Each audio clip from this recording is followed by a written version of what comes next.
Major funding for Frontline is provided by the Corporation for Public Broadcasting. Additional funding is provided by this station and other public television stations nationwide. It's been called the closest thing to living hell on earth, Ethiopia, where 6 million could starve to death. Unless there is massive developmental aid to this country, we will have a drought in Ethiopia every year. I predict it. We will have a drought in Ethiopia every year, and we will lose hundreds and thousands of lives every year. Tonight on Frontline, how do we respond to a distant cry for help?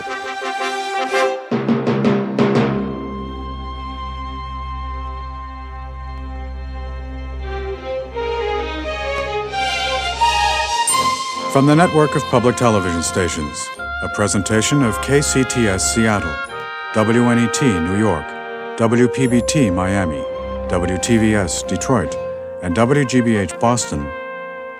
This is Frontline with Judy Woodruff. Good evening. A few weeks ago, a single shocking 2-minute broadcast on the network news had extraordinary consequences. It touched our conscience. Americans saw women and children dying on their television screens. A famine in Ethiopia. And suddenly, world support was rallied. Hundreds of thousands of dollars have been sent to relief organizations. Governments have launched emergency food airlifts. Tonight on Frontline, a special report on what has been called the worst human disaster in recent history. But a report that goes beyond those graphic newscasts to probe the complexities, the politics of how governments and bureaucrats react to such a catastrophe. The program was photographed and directed by Charles Stewart, produced by Nicholas Claxton, and for Frontline by Andrew Liebman. It is called Cry, Ethiopia, Cry. Dawn, and as the sun breaks through the piercing chill of night on the plain outside Coram, it lights up a biblical famine, now in the 20th century. This place, say workers here, is the closest thing to hell on earth. It was just 5 weeks ago that this television news story sent shockwaves through America and most of the developed world. An estimated 6 to 7 million people, nearly 15% of Ethiopia's population, on the brink of starvation, a nation overwhelmed by drought, crop failure, civil war, and famine.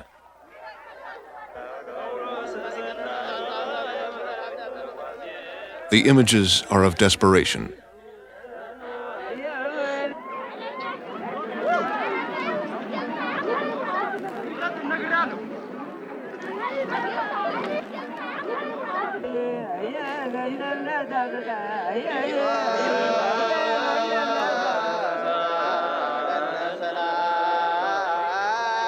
Perhaps 250,000 have already perished, many while traveling to food relief centers. As death hovers over the lives of millions more, television viewers worldwide are moved to tears.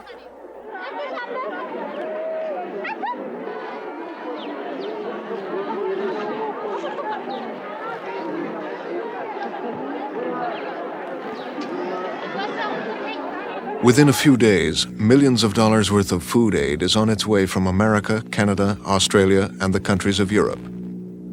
The need is tremendous, and the logistics a nightmare.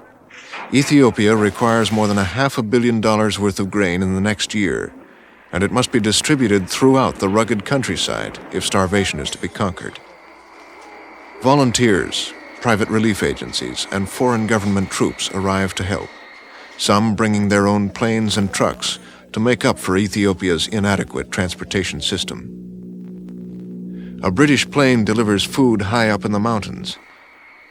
But even with this massive international relief effort, the most optimistic estimates are that it will be until at least mid-December before the deaths stop. At camps where people have been congregating in search of food, the new supplies of grain are the difference between life and death.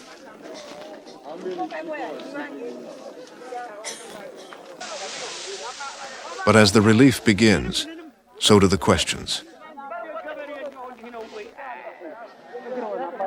fact of the matter is the tragedy in Ethiopia did not have to happen. This is the third year of consecutive drought in Africa. International organizations have known for a long, long time the dimensions of the crisis that was affecting the continent. There is no reason whatsoever in 1984 that we should have a famine where people starve to death in the world. 27 African countries have been affected by drought over the last decade, but Ethiopia has probably suffered the most. It was here in the northern provinces of Wollo, Tigray, and Eritrea that in the early 1970s, drought brought on a famine that killed more than 200,000 people. Foreign relief aid arrived too late because the Emperor Haile Selassie had refused to recognize the famine's existence. This cover-up is said to have caused the revolution in which the emperor fled the country. In today's drought and famine, the story of why so many people have died is much the same. Acknowledging the facts and warning signs too late. This program is a record of how the new tragedy came to be.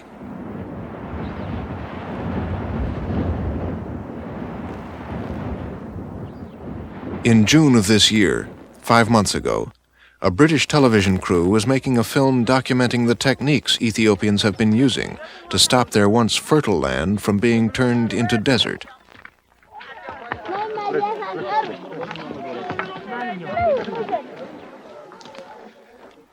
One day when they were filming at a local health clinic, a family arrived to get treatment for their son.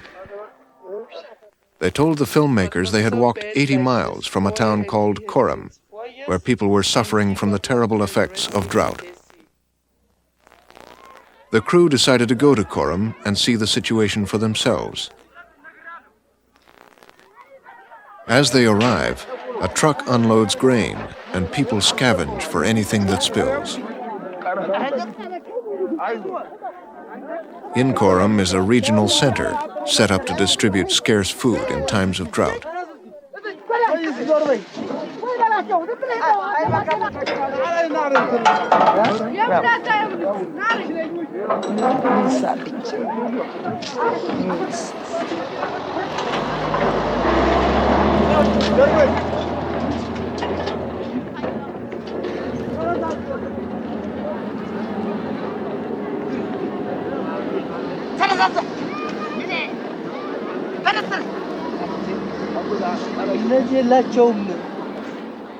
Ethiopia is 1/10 the size of the United States, with an estimated population of 40 million. Since its revolution 10 years ago, the nation has turned to communism. Land which once belonged to feudal lords was distributed among the peasants. Large state farms were established, foreign assets seized, industry nationalized. Within the country, there was great optimism that Ethiopia would finally be able to feed itself.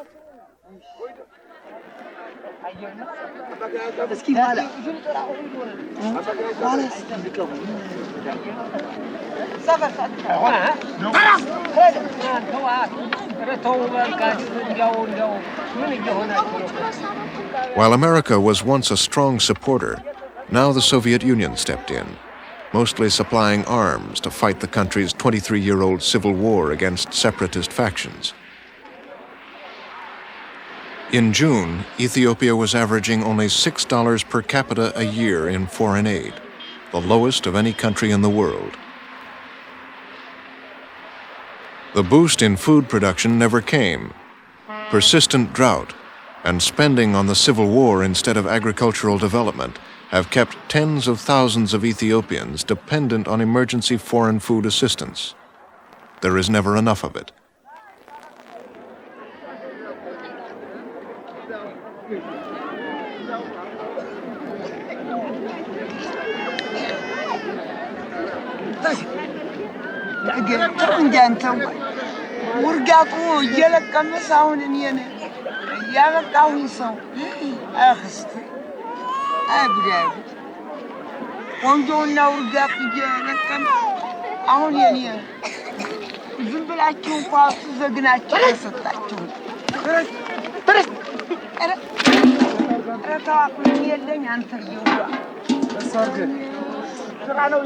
እንዴ አቅም የለኝ አንተ ወይ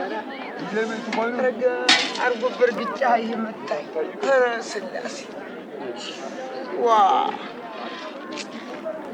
እኔ ደግሞ እነሱ ብርድ ሙቻ ይሁን አልልሴ ብርድ ልብስ አገኛለሁ ብዬ ነው የመጣሁት እንጂ ይሄን ልለቅምም አልመጣሁም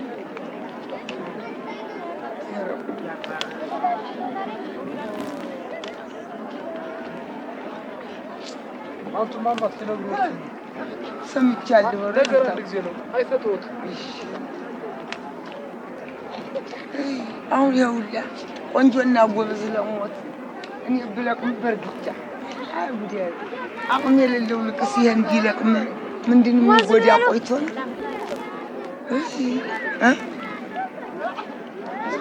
አንተ እኮ ነው የሚያውቁው ዝም ብሎ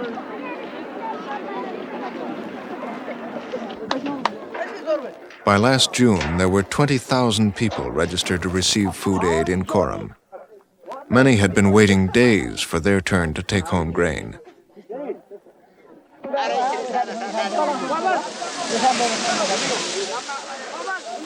Another food distribution center near Koram, called Kobo. Picking up their monthly allotment are Mula and his wife Bebu. Through the implementation of agricultural reform policies, they own their own land. Not so long ago, they had a prosperous farm, but their story is really the story of all of Ethiopia.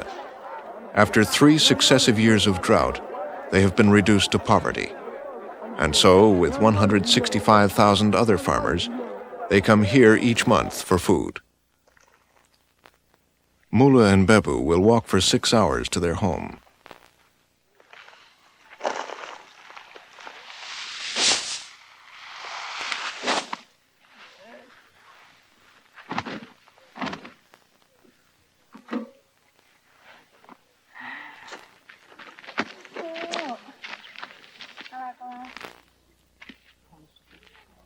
Their village, in common with almost all of Ethiopia, has no electrical power, no running water, no sanitation. But it's where Mula was born, and where the couple decided to raise their family.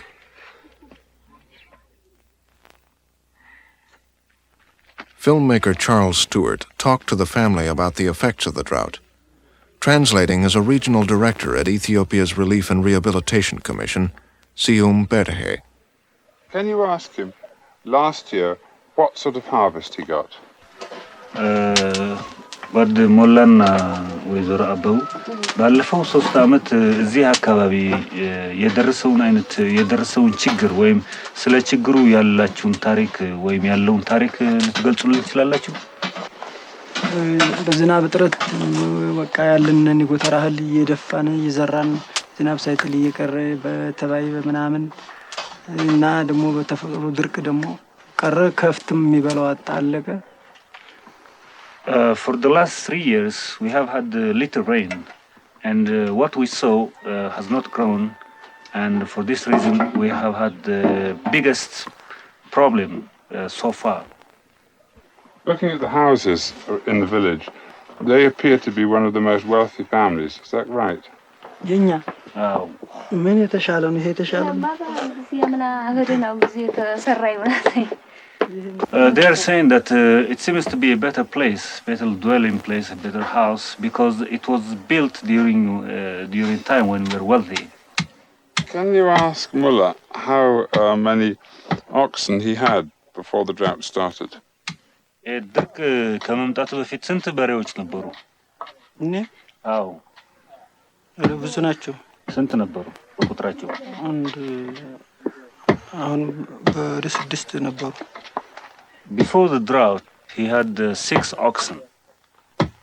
And cows? ስንት ላሞች?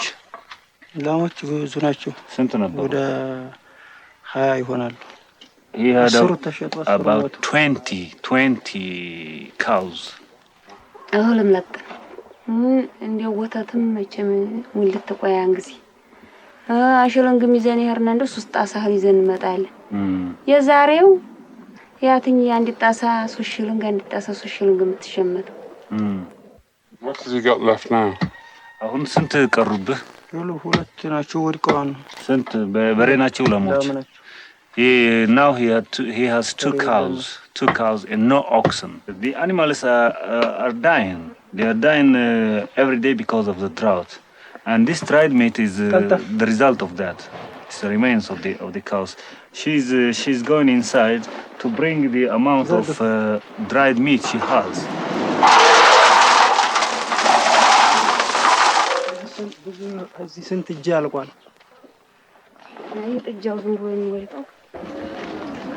Unlike the family of Mula and Bebu, many Ethiopian families here in the north became refugees. They have no food reserves. Their young children are hit especially hard. Arriving at the Korum distribution center is Kashnish Makonnen. She has walked 30 miles with 3 little children in order to register the youngest, Bakonnen Bahanu, on an intensive feeding program. At 2 years, 4 months, he weighs just 11 pounds.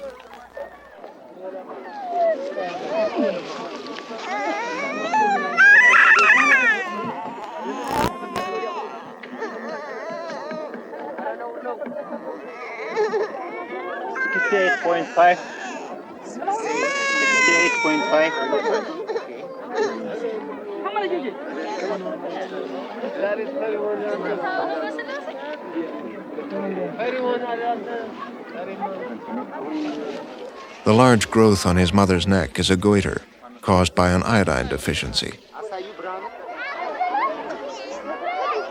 Save the Children Fund opened the feeding program in January 1983, and by June 1984, when this was being filmed, they had registered 8,000 children, all under 6 years old. The program is jointly run by Save the Children, the Ethiopian Red Cross, and Ethiopia's Relief and Rehabilitation Commission, otherwise known as the RRC. The most needy get fed 6 times daily. 20,000 meals are provided every day, 7 days a week.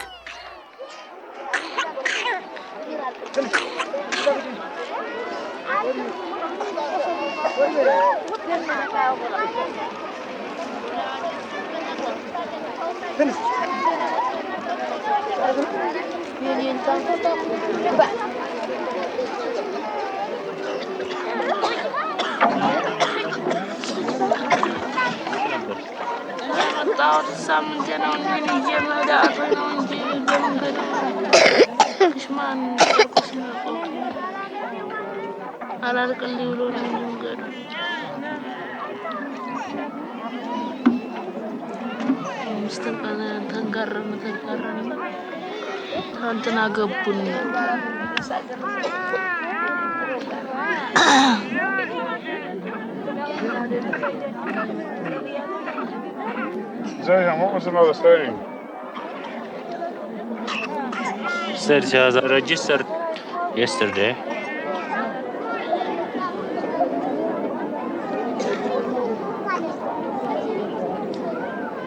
This child is 2 years and 4 months old, and he has 59% weight for length. That means the child is in a very risk stage. What do you mean by risk stage? What I mean by risk stage is this child has need special attention, and the field workers has to pay special attention for this child because he has to eat as much as possible in order to gain his weight. Will he survive? Definitely he will survive unless there are some diseases that might be along with it. For instance? Like measles, diarrhea, vomiting. Which is the most dangerous for him? Well, diarrhea and measles are the more dangerous. This child has to be about 80% in order to resist the disease. Cow.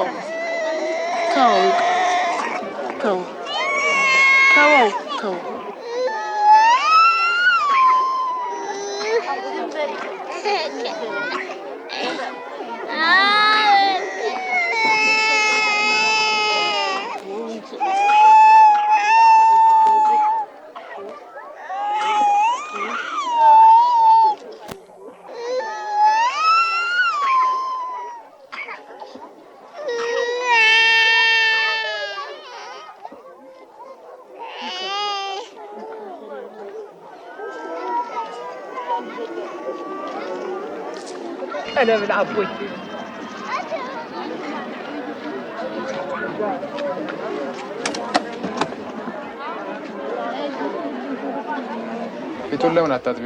Dr. Zaran runs the clinic in Koram and in 2 other distribution centers, Kobo and Alamada.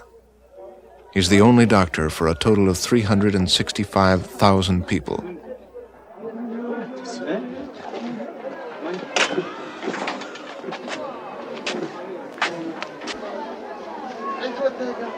ያንን ያዘልኝ ባክ በል ስተንፈስ እንደተንፈሽ ሲከባላት ቆርቆሮ ውስጥ ነው መጡ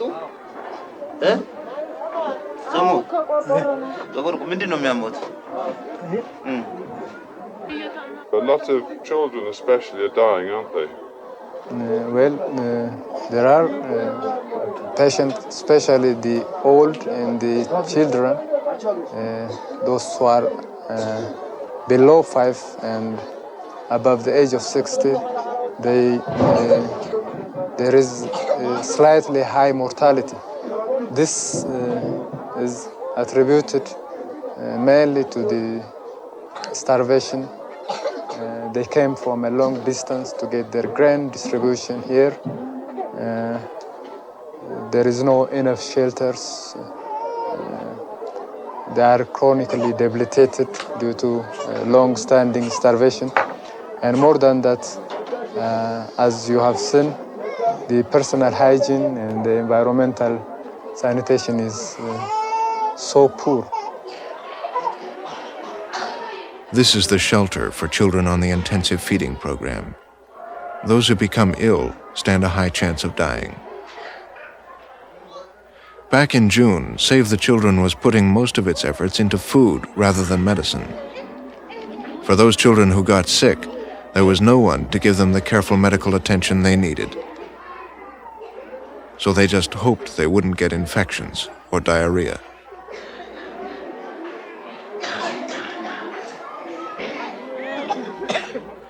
The same was true of Bakon and Bahanu.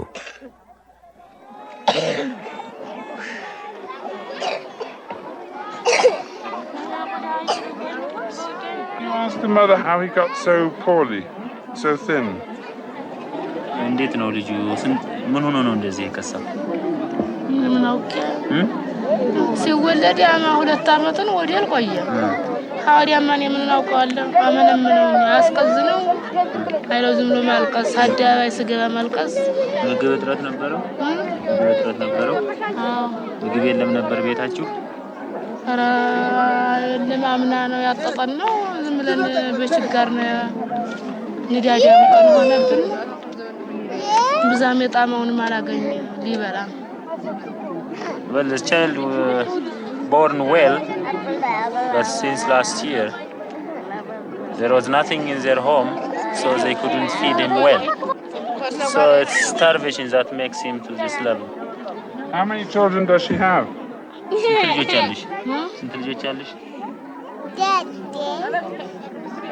አምስት ናቸው አዎ ያሉትን ማን ይሆናቸው እዚህ ያሉ 3 ቤት ሁለት አለሽ She has 5 children. Where are the others? The other 2 are in her house. Stayed at home? Yeah. Well, and did her husband stay behind as well? ባልሽ እዛ ነው ያለው? ሞቷል Her husband died already. Her husband has died. Who's looking after the children? ማነው ልጆቹን የሚጠብቃቸው ቤት ያለው? አሶቤት ተከትረው አገርሽ They are working as a daily laborer, just looking after cattle or employed by someone. So they have food? Yes, they have food. I mean. How long will she stay here? ስንት ጊዜ ትቆያለሽ? ስንት ጊዜ ትቆያለሽ? ስንት ጊዜ ያው ለመዘገባሪ መጣው ገንዘቤን ጨርሼ ስንት ጊዜ ትቆያለሽ? እንዳስቀመጡ ሁላ መንግስቶች ያው ከተቀበልሽ ትሄጃለሽ? አላደም ለምን? እኔ ዛሬ እንዴት አድርጌ ልወስድ እንዲህ ጋር እንዴት አድርጌ ለወስድ ብቀበልስ ማን ይሸከምልኝ? ይኸው ልበላ ነው። Well, she doesn't know when she will be going. Like Kashnesh Makonnen, many of the 20,000 people at Koram have become permanent refugees. In some cases, they have walked almost a week to get here, and the prospect of carrying home a 1-month supply of food is simply overwhelming. Yet some do intend to try the journey.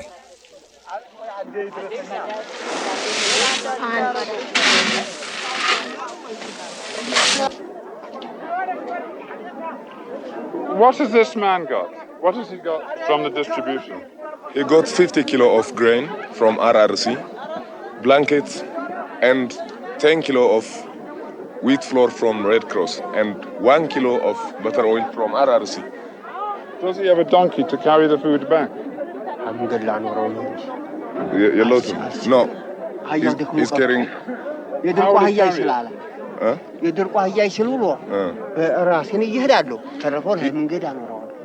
He's sharing, he and his wife, sharing, and they carry, and they will go to their home. How many days will it take them to get home? ስንት ቀን ይፈጃል? በሌጣችን 2 ቀን መጣነ። አሁንማ 3 ቀን ነው የምንገባው። ያው ማለት 3 days. እንግዲህ ወዲያ Coming and going totally 6 days. What would happen if there was not food here for them?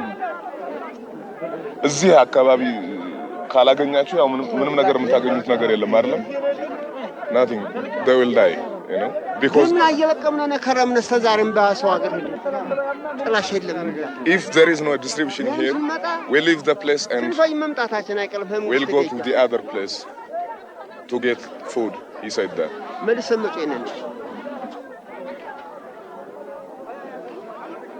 Thank you. Tell him we wish him luck and hope that he gets back safely, and we pray for rain for him. ወይም ማገኝበት ምክንያት እንደሆነ ህዝቡ እየተጉላላ እየተሰቃየ ነው ያለ በማለት ተቸግር ያለውን የቀበሌው ገበሬ ማህበር ህዝቡ አንገቴን ሊይዘኝ 6 ወር ሙሉ እየራበነ እየጠማነ ተሰቃይተናል በሚል ሐሳብ አቀረቡልኝ። አሁን ሚያዝያ 2 ቀን ተመዝግበው ግማሽ ተሰጥቶ ግማሹ ቀርቷል። ለይ መኪናው ቀርቦ ሁሉ ቀርቦ እንኳንስ ብርድ ልብስ ጥሬውንም አላገኘንም። There are a lot of people here from Sokoto who walked for 6 days to get here. Why is that?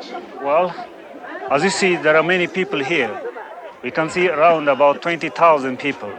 They are here for the past 3 days because we don't have enough supply to give them and go back home. But most of them don't want to go home because they come from faraway places, about 150, 200, and some of them from 75 kilometers far from here. Why do they have to come so far? Why can't you bring the food to them? Well, the problem we have is with the transport. The trucks we are short of trucks, and the way they go, the roads are rough. In June, Koram needed 30 big truckloads of grain each week to keep up with the demand for food. But many trucks were tied up being used in the Civil War. Others, worn down by the mountainous terrain, were off the road waiting for spare parts.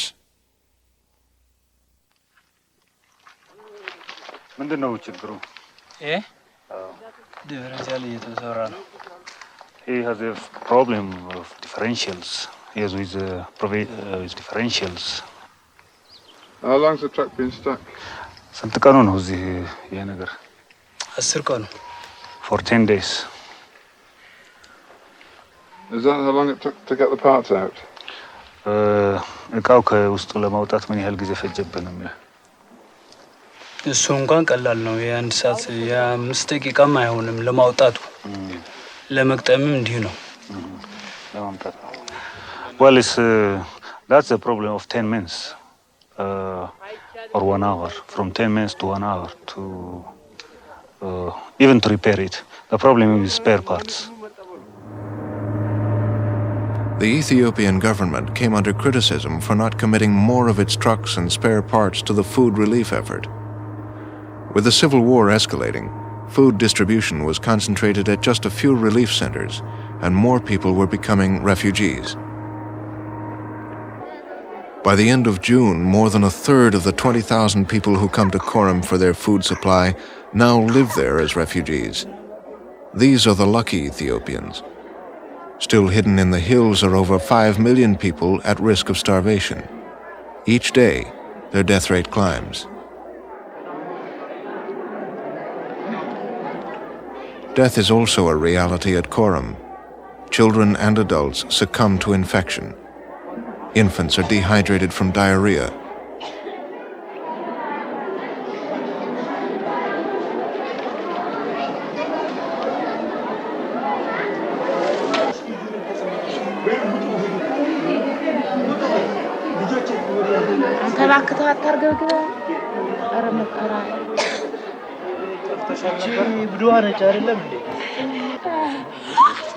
አንቺ ጥለሻት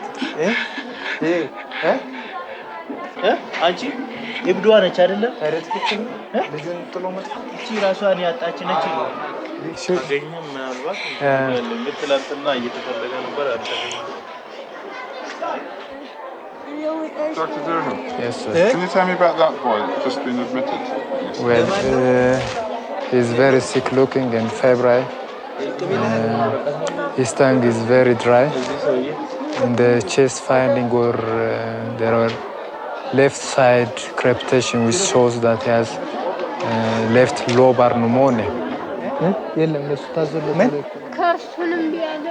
እንዴት ቁልቁል ይወጣል? አሁንም ምን ይወጣል?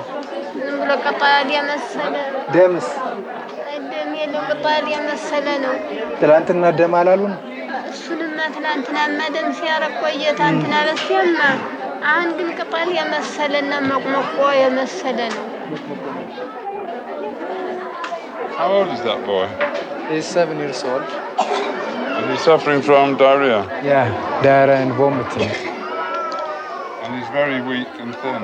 Yeah, in fact, yesterday the mother told us it was bloody diarrhea, but these days it is becoming a greenish type, and that shows, in fact, improvement. We suspected it was a bacillary dysentery, but he's on antibiotics and oral rehydration. I think he's improving. Very good.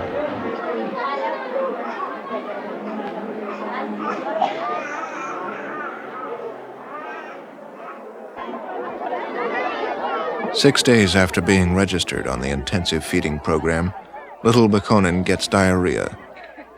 3 days later, he dies.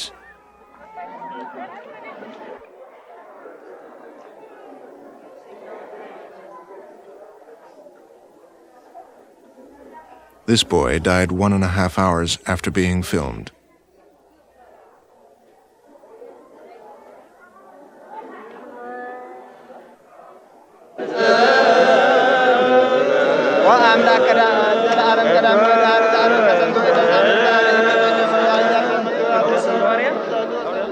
This morning, like every morning, preparations are made to bury the dead.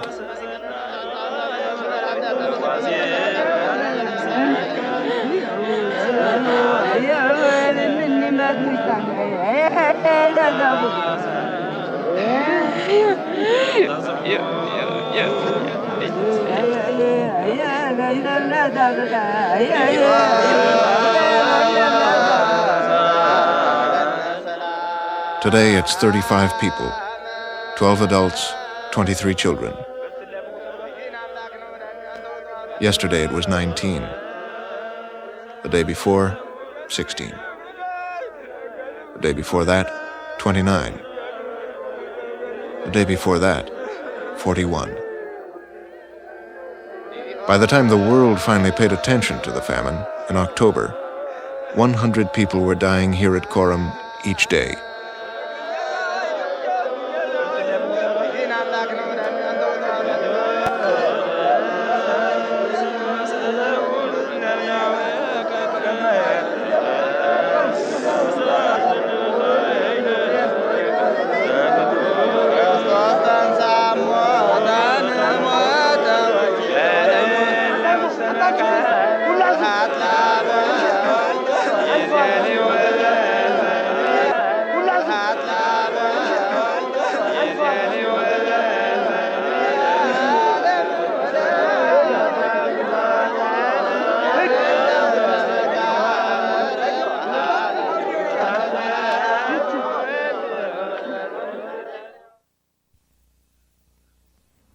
3 weeks after the famine story broke on primetime news, and Washington was pressured to respond, the director of the United States Agency for International Development returned from a fact-finding trip to Ethiopia and announced that America was stepping up its relief efforts. Some $60 million in a period of less.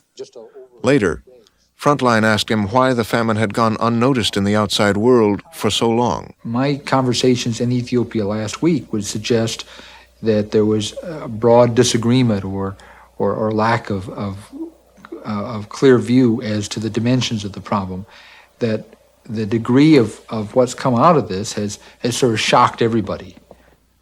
Congressman Howard Wollo, chairman of the House Africa Subcommittee, disagrees with AID Director McPherson that the severity of the Ethiopian famine was a surprise. The first report from the Ethiopian government came in October of 1982, when they indicated that they thought they were about to face a major famine that was going to have significant kinds of human consequences for their country. And then it was in December of 1982 that the Catholic Relief Services came before the United Nations, the international community, to signal its appeal.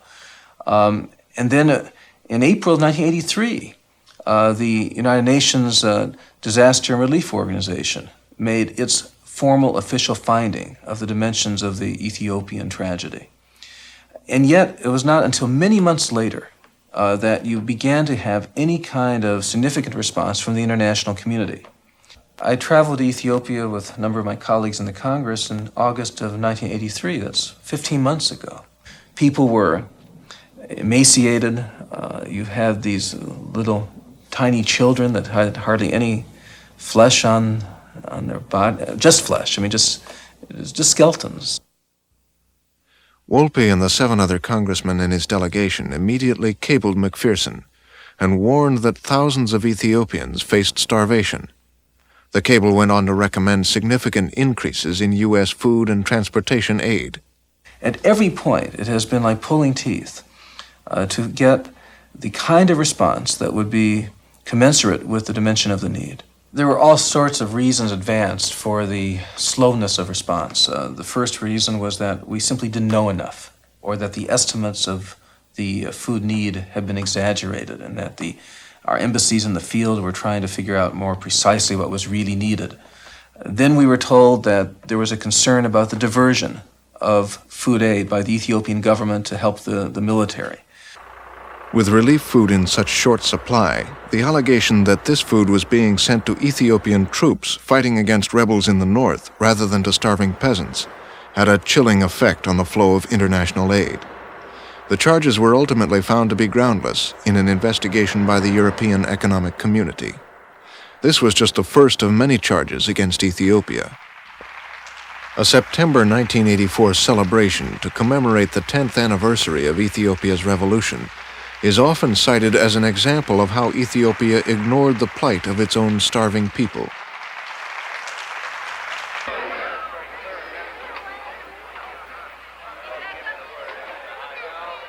Even today, reports in the European and American press repeatedly estimate that the Ethiopian government spent close to $200 million for the festivities. Up until about 6 weeks ago, it's pretty clear to us that the Ethiopian government wasn't focused on the problem. They spent a lot of money for a big celebration. They were politically and otherwise focused on other things than drought and starvation. Newspapers have, on both sides of the Atlantic, have written a lot about Ethiopia spending about $200 million on celebration of the 10th anniversary of our revolution and the establishment of the party.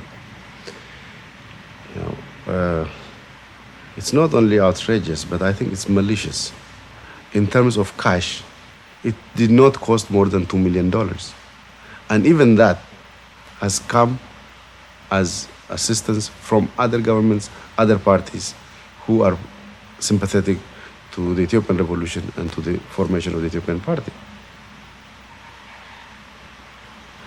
For one thing, let me say, I was there during the celebration. There was not a single reception or dinner. There was no banquet. There was nothing. It was a one-day affair, and that's it.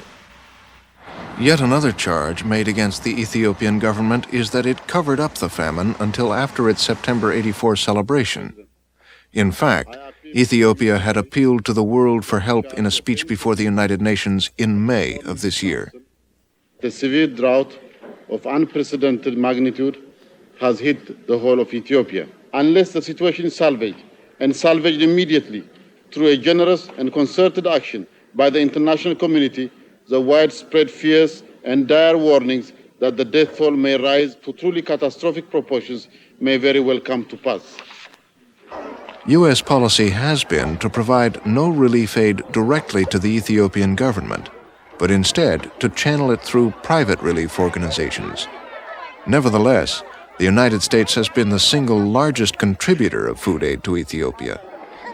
But according to officials from some of the distribution organizations, it simply hasn't been enough. At this food center, called Mekele, some of the starving were fed while others could only look on.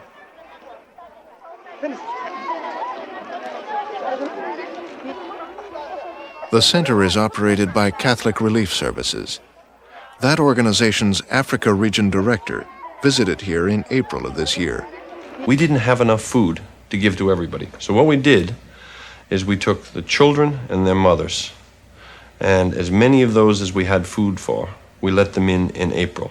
There were still 500 people, mostly adult men and younger men, standing outside the wall. They were hungry too, but we had to make a determination. We felt that they could last a little bit longer, and it was bad, it was upsetting, because we knew that if we had more food at that time, the people who we watched sitting outside the wall could have come in. It was a big enough area to accommodate them, but we didn't have enough food for everybody. In my conversations with administration officials, I sensed a real reluctance to provide assistance to Ethiopia because of the nature of the regime. It was a Marxist regime. It had links to the Soviet Union. And I think there were a number of people within the administration that on ideological grounds did not want to do more for the country, even if food and starvation were the real issues.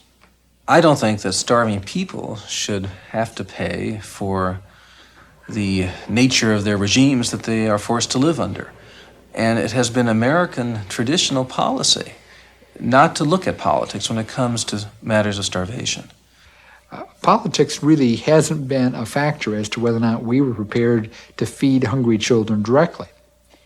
Politics has been a factor as to whether or not we trusted the government in those countries to distribute the food directly to the people who needed it. It looked like it would be a real mistake to give money to a government that we could not be sure was going to use the food in the right fashion, or to give trucks or airplanes or all the other ideas that came along to give government money, give a government who we couldn't be sure about. I think that the reason that we are finally getting some kind of response is because of these graphic images that were shown on national television, where I think Americans, a large number of Americans, for the first time saw in a very graphic way the human tragedy that's unfolding inside Ethiopia, and that really is unfolding throughout the African continent. Were it not for those pictures on the television screen, I think we would still be struggling to get an appropriate response.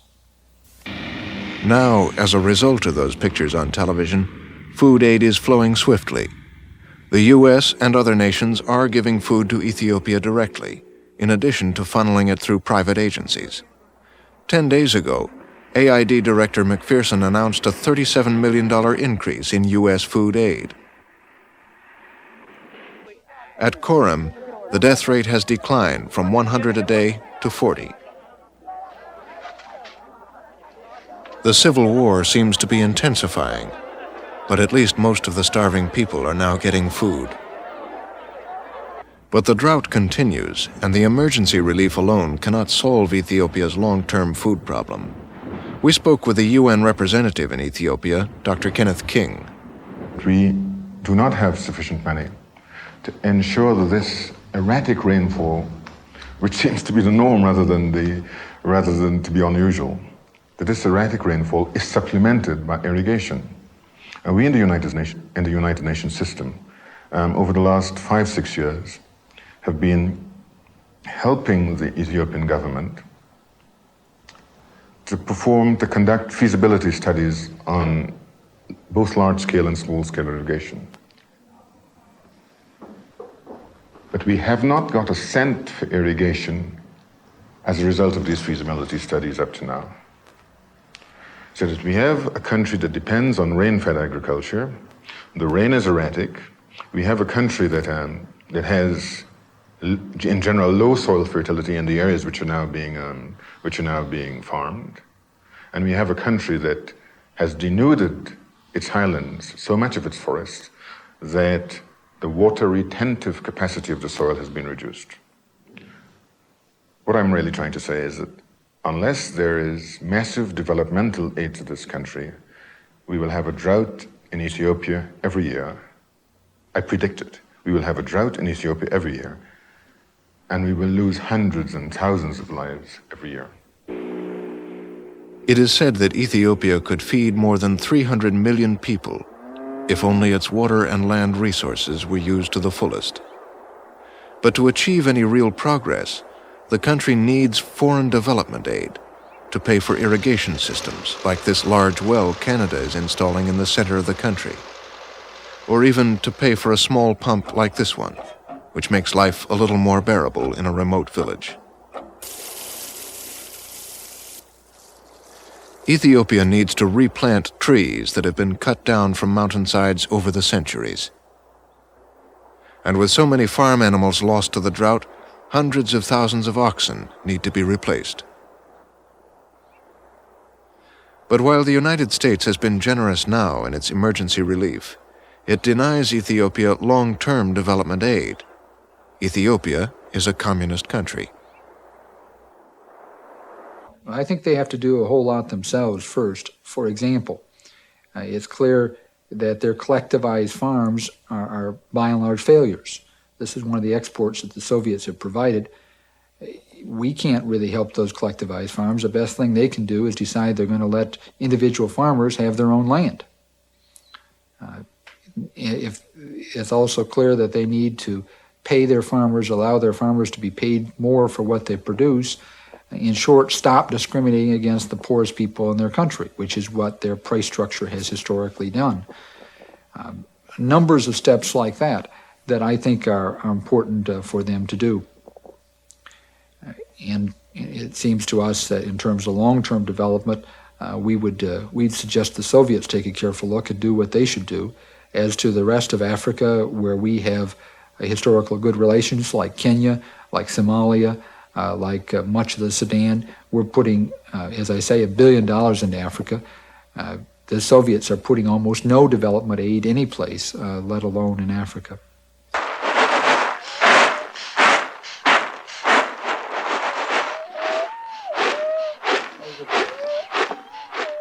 Bebu and her husband Mullah, struggling to maintain their farm as the drought continues, know little of East-West geopolitics.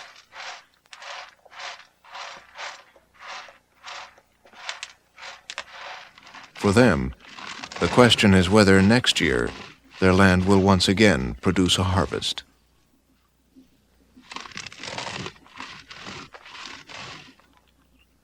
Ante Mullah, is this your land?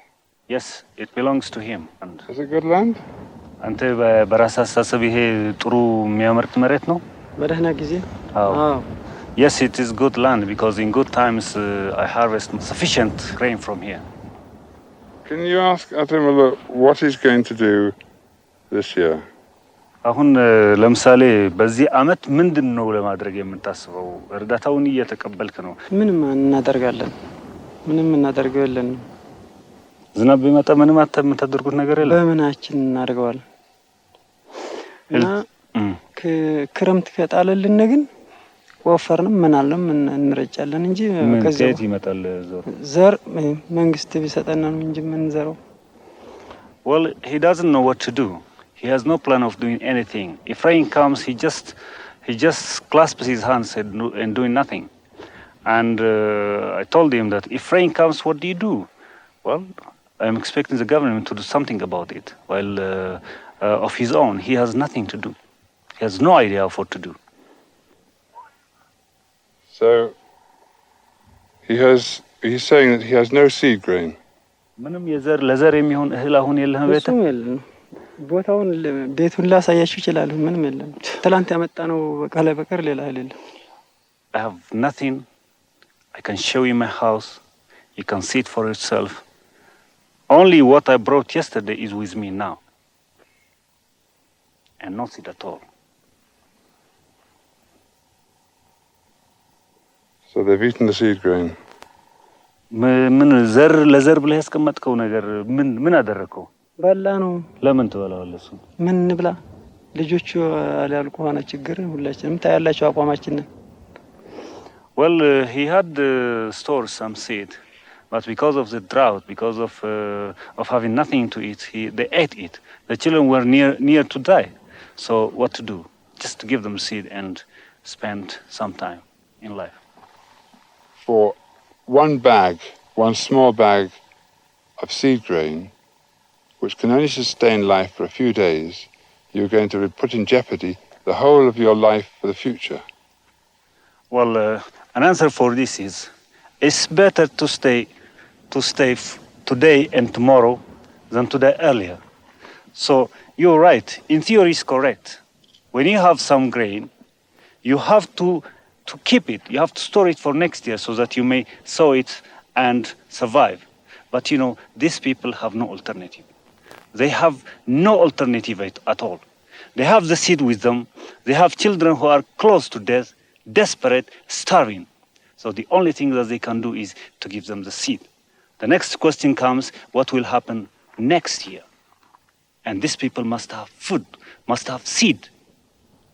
Food to eat now and seed for next year. And we have to find means and ways to find this seed. Otherwise, the people have no crime at all. They have to eat it. They have to feed their children, their starving children, and that's all. Yeah. What can we do for this man? What can we do? Yeah. Well, what we can do is to, as far as we can, to give them seed, oxen, and some farming implements. Is that possible? Well, for now we can have no answer. What do you need to do that? We need some help.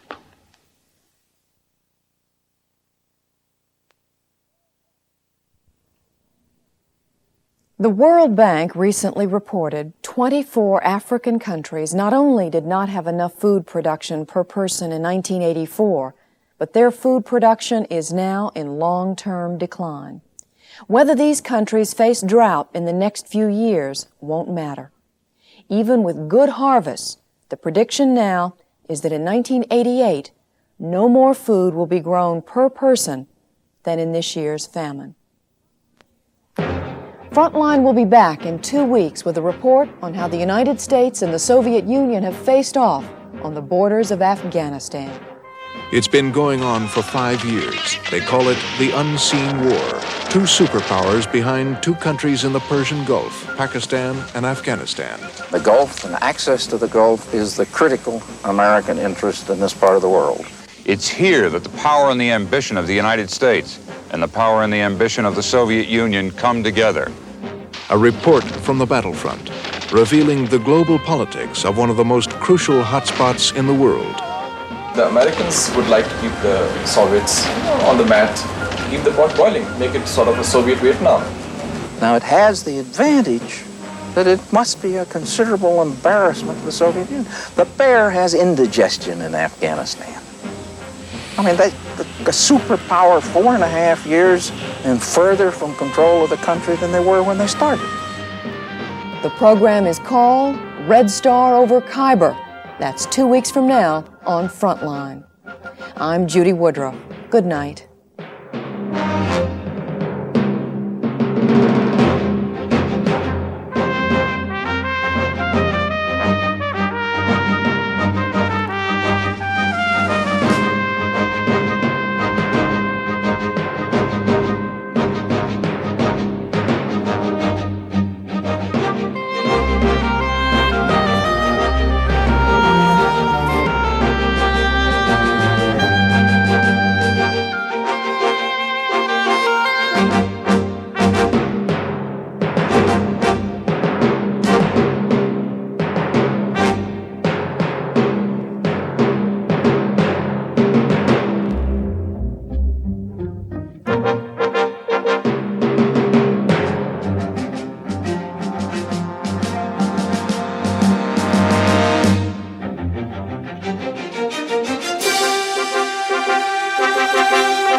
For a transcript of this program, please send $4 to Frontline, Box 322, Boston, Massachusetts, 02134.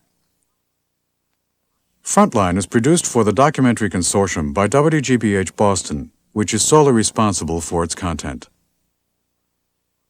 Major funding for Frontline was provided by the Corporation for Public Broadcasting. Additional funding was provided by this station and other public television stations nationwide. For videocassette information about Frontline, write to PBS Video, Box 8092, Washington, D.C., 20024.